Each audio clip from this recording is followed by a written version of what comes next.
But I'm bitching about something kind of dark and interesting and yet at once incredibly enraging, which is the murder of the founder of CashApp. Hey, TBR live on CashApp. That was not a good moment to plug, but the point is, he was stabbed. He died in San Francisco. His name is Bob Lee, and it's terrifying. It's awful, right? And what was interesting, this happened on April 4th. I was very curious about all the details that we would find out. Who did this to him? What happened? Right? Like, this seems, did they know it was, I mean, I don't know. Did they know this person personally? Now, when a crime happens in San Francisco, that of course is not the narrative. When a crime happens in San Francisco, particularly a murder, doesn't matter. It is always, this was a unhoused, unwashed drug addict who was sleeping on the streets, and because there's no police and it's completely lawless in that city. And we're going to talk about how that's completely not true.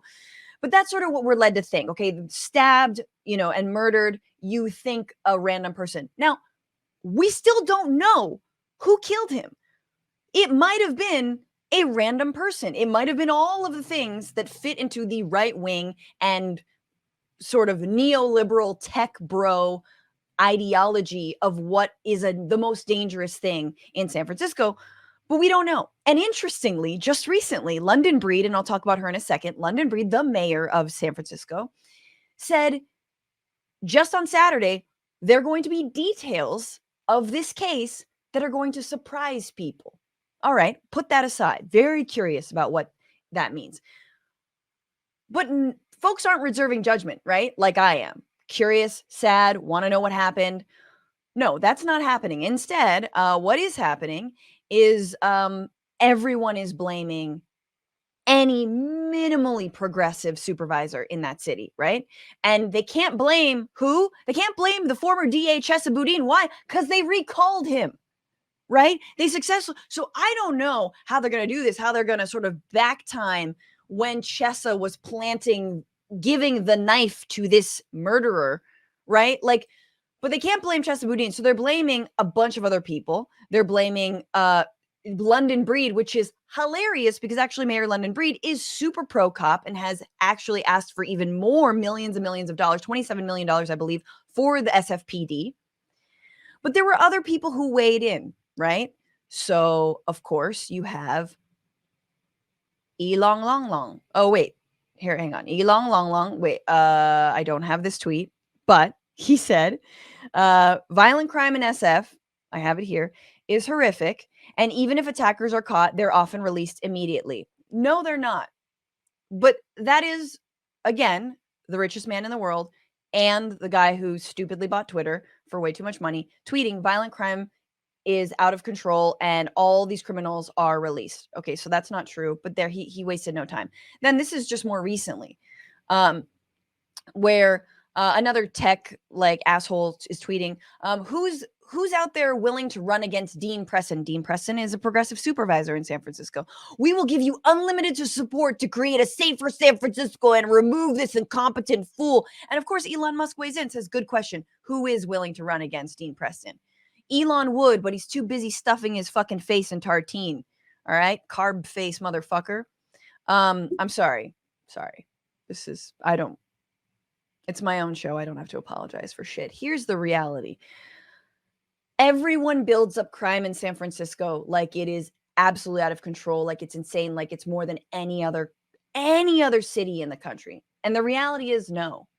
It's just a city that happens to be one of the most unequal in the country and has the misfortune of having a bunch of rich VCs who are constantly and perpetually and terminally online also living in it. But when you do the comparisons, SF Chronicle did a comparison about looking at similar sized cities. Indianapolis had 210 homicides in 2022. How many did San Francisco have? 56. 56. So no, there are more homicides disproportionately in San Francisco. It is not a more dangerous city in San Francisco. And in fact, the crime in San Francisco is at its lowest point since 1985, y'all. The reason I'm mad, obviously, I used to live there. I've seen it with my own eyes. The inequality is striking. Is it upsetting? Yes. Do you feel sometimes insecure because there are people who are insecure and live outdoors or attempt to? Yeah. Yeah. But does that translate into the fact that crime is more real? No. And I don't want to get onto a tangent, but y'all, you've had your car broken into in San Francisco. If you're hearing my voice and you've actually parked a car in San Francisco, I know you have. Guess who else knows you've had your car broken into? The police. They know exactly who is breaking into cars. They know exactly where they break into cars. And guess what? They don't do shit about it. Why? Because they want to keep their budgets up. Are you kidding me? Now, I don't want to get too deep on that digression, but I did put up this tweet briefly. This is from Michelle Tandler, who I guess fancies herself some sort of influencer. She is a I guess, again, kind of like a centrist neo-lib. She used to work for the McKinsey consulting firm. So shout out to her buddy, Pete Buttigieg. She also was an intern with Dianne Feinstein. She lives in the city. She says, this is somehow unironic. Our society seems to become seriously complacent. 100 years ago in SF, people were publicly hung for their crimes, often by vigilante groups that wanted to send a message. The hangings worked. Crime would plummet after a few of them, often for many months at a time. Now, I don't know if this is in direct reference to the murder of Bob Lee, but this is probably off of the back of that. It seems like it is. And yeah, just openly saying we should hang people. Let's do public executions, lynchings, in fact. Let's do lynchings again. This is how, to quote Logan Roy, how unserious these people are about stopping crime in San Francisco. And yeah, once again, no fucking details. Everyone's jumping to conclusions. Now people want to oust some of the dopest supervisors in that city, some of the people who are actually working to mitigate said inequality that leads to said crime, that leads to so much instability. People who are fighting for safe injection sites, people who are fighting for places to go to the bathroom, people who are fighting to actually put people in homes, and you want to get rid of them. So I'm sorry, San Francisco, for what it's become. And not because of the crime, but because of all the vultures that you have who want to turn you into an Ayn Rand wet dream. And hey, somehow it's not feasible when you haven't taken care of everyone.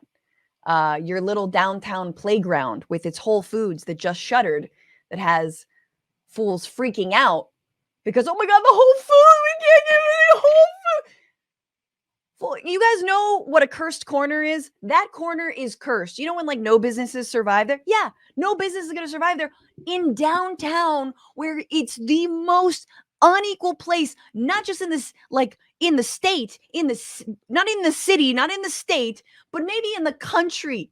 You go to like 6th and Market, or I believe, 6th and Market, and it's like, ooh, people just need regular food. How about half food? They don't even need whole food. You think it's not going to survive when all the tech workers went home to work remotely? Nobody's going out to lunch anymore, you idiots. Whole Foods, shut up. Shut up. Shut up and take care of. I'm tired of fragile billionaires. You'd think with all your money, again, what do we say on this show? Say it with me. Fuck off into the night. Fuck off into the night. Take your money and fuck off into the night. If I made that much money, you would never hear from me again. Fuck off into the night. Go live your life offline. What's going on, Frantifa? If you haven't already, subscribe to this channel right now. Hit that button. And also, you can become a patron and support the show every single week. Get access to bonus episodes and exclusive merchandise. Patreon.com/Bitchuation Room. Do it.